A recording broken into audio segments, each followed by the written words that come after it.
morning. Today we are going to see the Hindu news analysis of 5th November 2020. तो चलिए start करते हैं।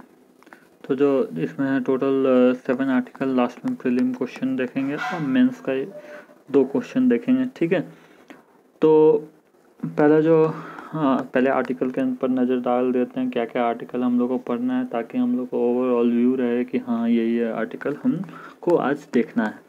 तो पहला जो आर्टिकल है regarding to the CCEA nods for hydrogen power project in Himachal Pradesh, fixing the rule of economic, editorial page में है। ठीक है, centre launch initiative to improve quality of life. फिर 4th आर्टिकल है the financial capacity of state to being weakened, editorial में है। 5th जो article है regarding the Interpol open new communication lines. 6th article है regarding to the vulture conservation plan target drugs. 7th जो article है related to the US formally exist Paris pacts on curbing climate change. और जो last में हम लोग prelim question देखेंगे और मेंस का क्वेश्चन देखेंगे। तो चलिए पहला आर्टिकल में जाते हैं regarding to CCEA nod for hydro power project in Himachal Pradesh. इससे रिलेटेड प्रीलिम में क्वेश्चन पूछ सकता है और GS पेपर 2 में क्वेश्चन पूछ सकता है regarding the parliament conducts of business structure, organisation and function of the executive. ठीक है, और GS पेपर 4 में भी क्वेश्चन पूछ सकता है, GS पेपर 3 में क्वेश्चन पूछ सकता है the Indian economic and the issue relating to the planning, mobilisation of resources, growth, development, infrastructure, energy. तो चलिए आर्टिकल स्टार्ट करते हैं क्या क्या आर्टिकल में दिया हुआ है। तो जो कैबिनेट कमेटी है वो establish as per the government of India rule 1961, यानी कि जो कैबिनेट कमेटी है वो कॉन्स्टिट्यूशनल बॉडी नहीं है, ना ही स्टैट्यूटरी बॉडी है। ठीक है, वो इस्टेब्लिश किया गया as per the government of India rules 1961, not mention in a constitution, extra constitutional भी नहीं है। ठीक है, ठीक है, original device to reduce the enormous workload on the cabinet. तो कैबिनेट पर जो वर्कलोड रहता है उसको रिड्यूस करने के लिए कैबिनेट कमेटी बनाया गया। ठीक है, कंपोज क्या क्या कौन कौन रहता है इसमें, मेंबर प्राइम मिनिस्टर रहते हैं, select the teams of minister in the cabinet and allocate the portfolio.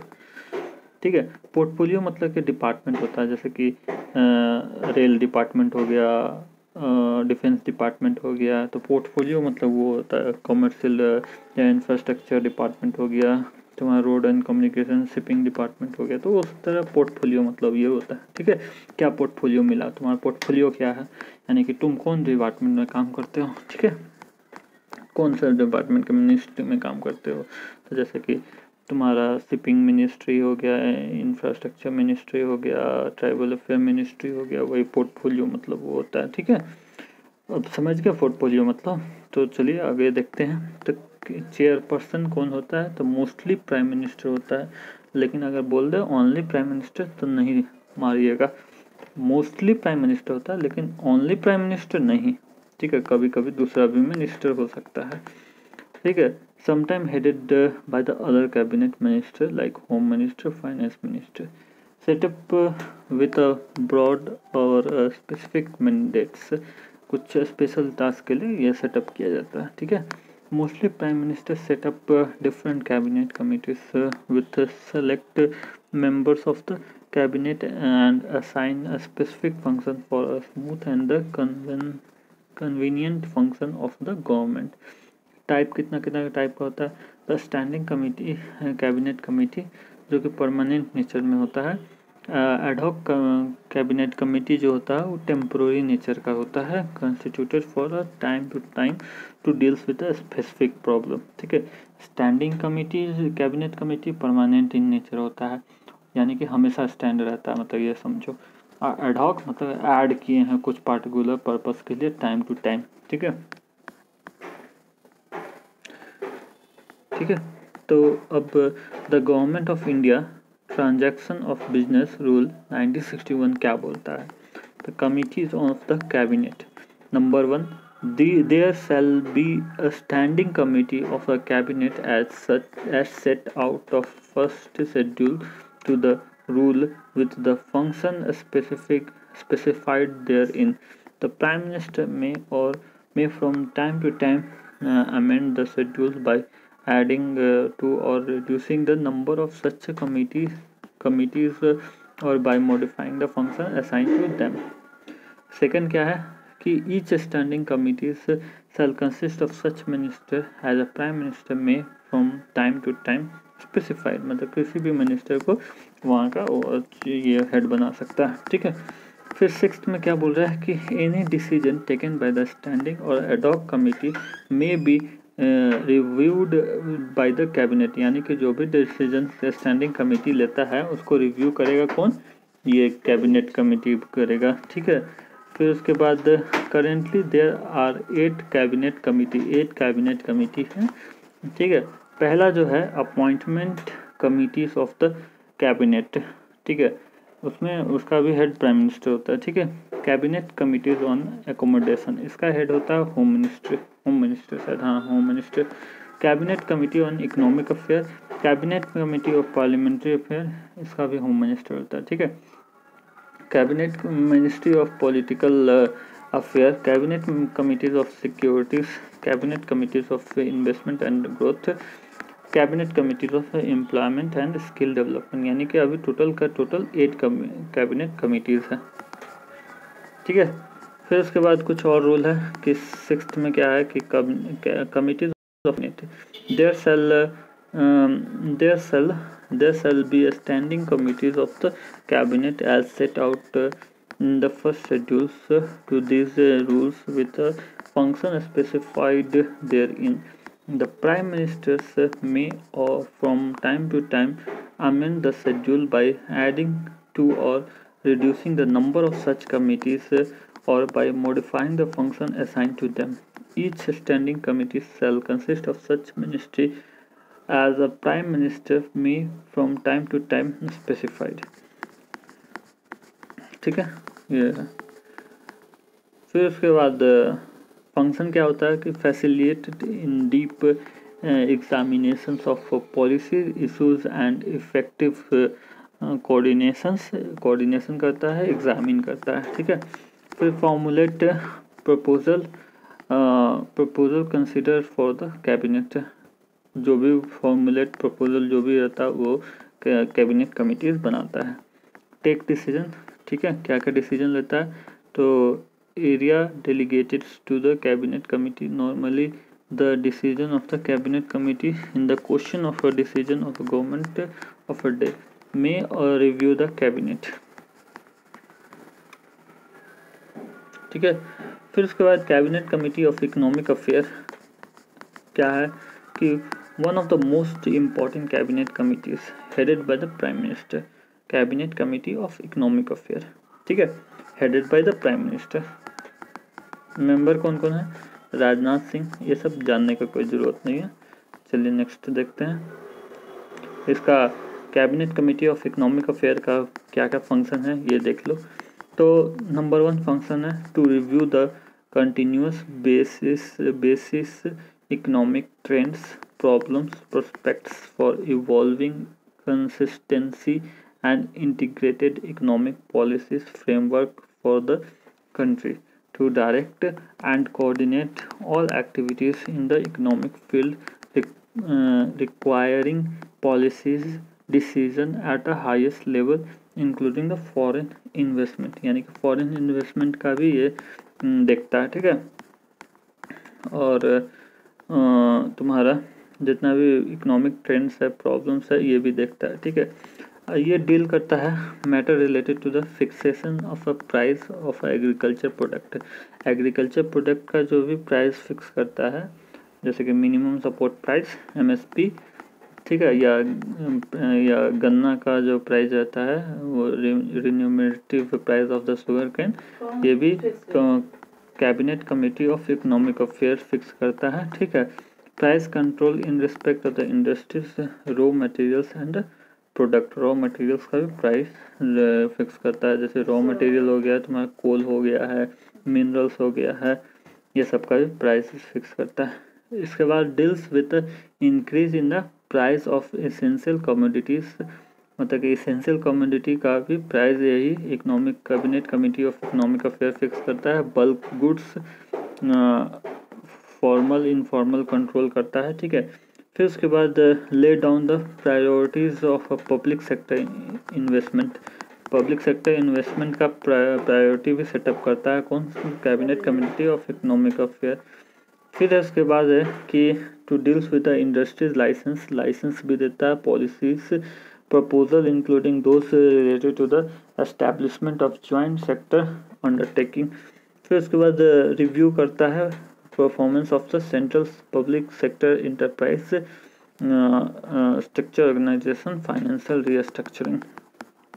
फिर उसके बाद है review progress activities related to the rural development including those concerned small and marginal farmers. To review the accomplishment of the ministry agencies, public sectors and the bodies including the schemes and project. To consider issues relating to the disinvestment में भी जो भी issue रहता है वो भी cabinet committee of economic affair देखता है, ठीक है। फिर to decides the price bands and fair price sales of the share of the government of India PSU, ठीक है। न्यूज़ क्या है, न्यूज़ ये है कि जो cabinet committee of economic affair है वो अप्रूव किया है investment of ₹1,81,000 crore for the Luhri stage 1 hydro electric power located on the river Sutlej, ठीक है, जो कि सिचुएटेड कहाँ पर है, शिमला में है, Kullu district of Himachal Pradesh. 210 megawatt power generate करेगा। उसके बाद ये इम्प्लीमेंट बाय द सतलुज, कौन इम्प्लीमेंट कर रहा है, तो Satluj Jal Vidyut Nigam limited with active support of the government of India and the state government. Benefit क्या होगा कि ग्रिड स्टेबिलिटी होगा and will improve the power supply position, leads to the reduction of 6.1 lakh ton of the carbon dioxide from the environment annually, thus contribute to the improvement of the air quality, will result in a direct or indirect employment of around 2,000 persons and contributes overall social economic development of the Himachal Pradesh. Free powers of hydropower during the project life cycle 40 years. Project affects the family will be proposed to the 100 unit for the free electricity per month for 10 years. इससे related एक prelim में question पूछ सकता है कि consider the following statement with respect to the cabinet committee. It is mentioned in the constitution. No, cabinet committee is not mentioned in the constitution. Cabinet ministry is mentioned in the constitution, but not cabinet committee is mentioned in the constitution. They are headed by the prime minister only. No, mostly they are headed by the prime minister, but other minister can also head. Any decision taken by the cabinet committee is final. No, cabinet committee का decision final नहीं होता, उसको review कर सकता है तुम्हारा cabinet review कर सकता है। यानी कि which of the following above are the correct, तो कोई भी करेक्ट नहीं है, तो नॉन ऑफ द अबव। इससे रिलेटेड एक यूपीएससी प्रीलिम में 2015 में क्वेश्चन पूछा हुआ था कि fair and remunerative price of sugarcane is approved by the cabinet committee of the economic affairs. ठीक है, चलिए नेक्स्ट आर्टिकल देखते हैं। नेक्स्ट आर्टिकल है fixing the rule of the economic. तो क्या फिक्सिंग करना है, तो चलो आगे देखते हैं। इससे रिलेटेड प्रीलिम में क्वेश्चन पूछ सकता है और जीएस पेपर 1 में पूछ सकता है as effect of the globalisation in the Indian society. और जीएस पेपर 3 में क्वेश्चन पूछ सकता है as technology, economic development, biodiversity, economic security, and disaster management. Indian economic and the issue related to the planning, mobilization of the resource, growth, development, and in employments, exclusive growth and the issue arising from it, effects of the liberalization of the economic changes in the industries policy, effects of the industrial growth, science and technology development in their application, effects of the everyday life. ठीक है, तो क्या है author क्या बोल रहा है कि India has a income crisis economics for peoples with a lesser wealth are too low. ठीक है, सोल्यूशन क्या है, तो 3 सोल्यूशन ऑथर देता है कि टू फ्री अप मार्केट को फ्री अप कर दो. सेकंड बोलता है to improve the productivity increase कर दो, और टू अप्लाई द टेक्नोलॉजी को अप्लाई करो. तो क्या फ्री अप मार्केट से क्या समझते हो, तो गुड मार्केट मतलब कि human get fair wages for their works. Free market no clearly written fair contracts between the employers and the workers. Poor wages and poor treatment for the workers will not have a fair contract, not required government regulation, government regulate नहीं करेगा, और freeing up labor markets only reduce the burden of the wages cost of the investor, decrease in the income, aggravate the income crisis. फिर दूसरा है कि improving the productivity से the key of the economic progress. Labour productivity क्या है कि GDP by number of people in the system country और economics. Companies can apply to broad strategy for improving their productivity, adding more mechanisms and technology, employers exchanging workers skill, and create a culture for a continuous improvement. Total qualities management, more outputs from the limited capital resources adopted by the Japanese companies to reduce their cost, and they improve the qualities of their products in the 1960 and 1970s. Workers appreciating assets. Cost of doing business is very high in India. Cost of doing business is very high in India. Applying technology, Western models of technology applications is not conducive to increase incomes of workers, will destroy traditional workplace, will lead to the mass unemployment and mass migrations. Conclusion, the government must reduce the work contracts even in the gig economics. तो इससे related GS paper mains में GS paper 3 में mains में question पूछ सकता है कि in the context of the present stage of the Indian economics the fundamental of the economic must be reexamined when applied to the human work. Discuss. अब उसके बाद neutering neighbourhood challenge. तो क्या है कि central launch initiative to improve the quality of the life. तो 3-year initiatives है. ठीक है, focus on the shaping cities for young childrens and their families, will support cities to develop, pilot and scale those solutions that enhance the quality of life of young children, their careers and families in the public realms. ठीक है, hosted by the Smart City Missions, Ministry of House and Urban Affairs in collaborations with Bernard Van Lee Foundations of Netherlands and WRI of India. Enables Indian cities to adopt an early childhood lens in the designing neighborhood levels improvements that promote the health and well-being of the young children and their uh,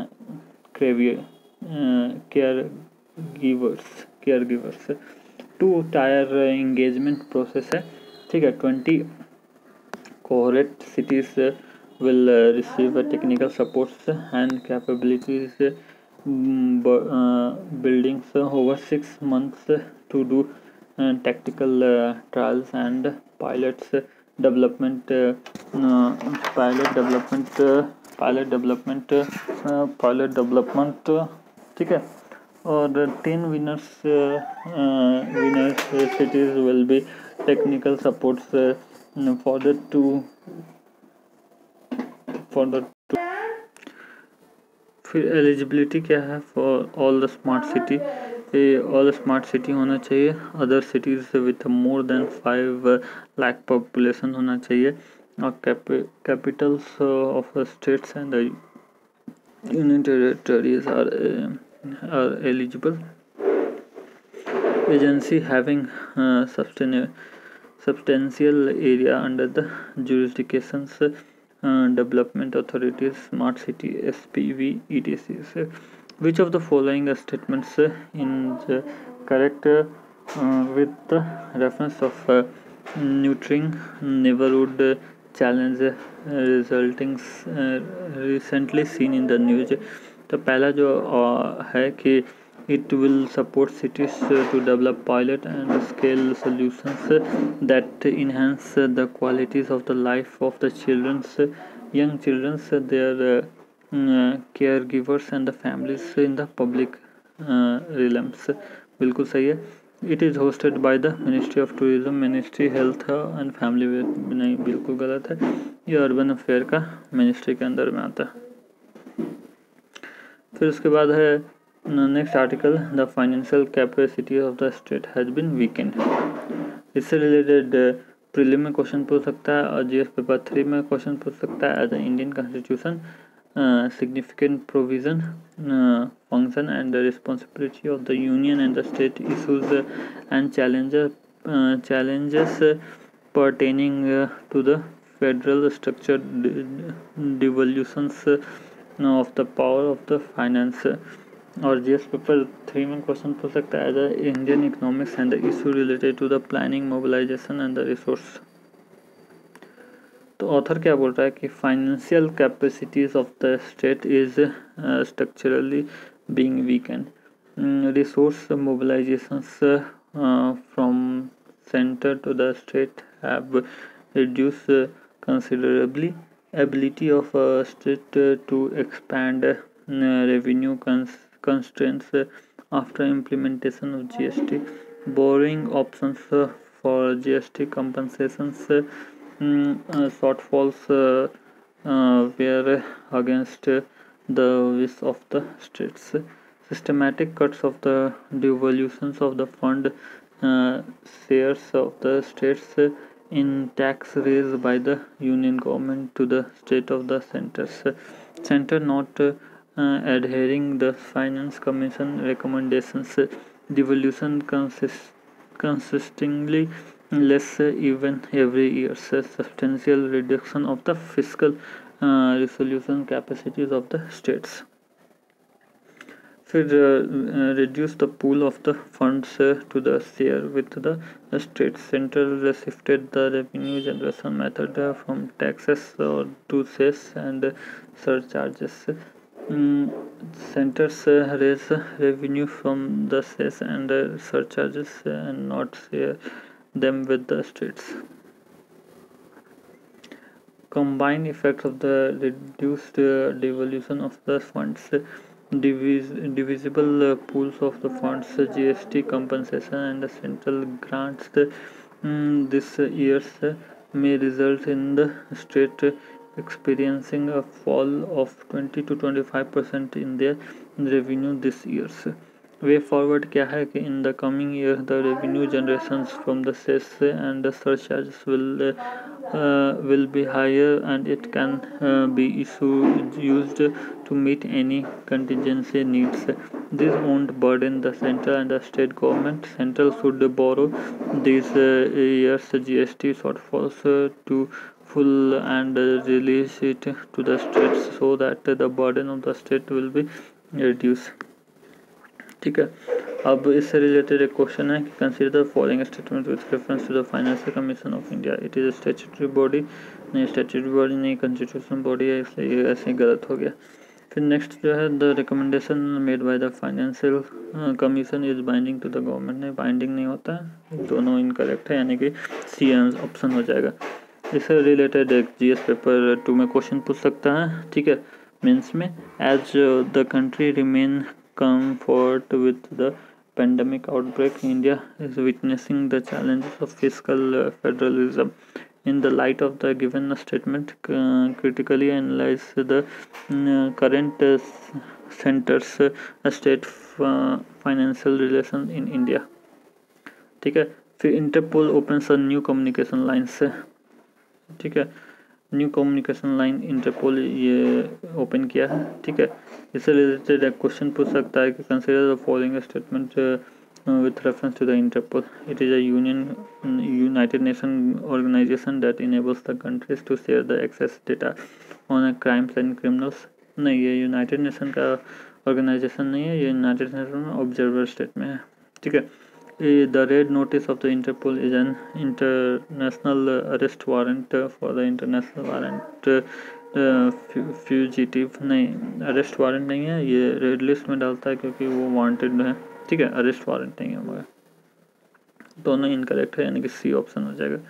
फिर vulture conservation plan target drugs, तो ये 3 तरह का white long bill vulture और slender billed vulture जो है वो सारा वो क्रिटिकल इंडेंजर है, ठीक है। साइट में अपेंडिक्स 2 में आता है और शेड्यूल 1 में आता है, ठीक है, और CMS में 1 में आता है। वाइट लॉन्ग बिल्ड वल्चर और एक हो गया स्लेंडर बिल वल्चर, ये सारा तुम्हारे क्रिटिकल इंडेंजर में आता है। फिर US formally existed Paris pact and curbing the climate changes, ठीक है। ये क्वेश्चन सारा हम लोग डिस्कस ऑलरेडी कर चुके हैं, ठीक है। तो ये इसका आंसर है, सारा ये आंसर है, ठीक है। तो please like subscribe and share the video. Thank you very much.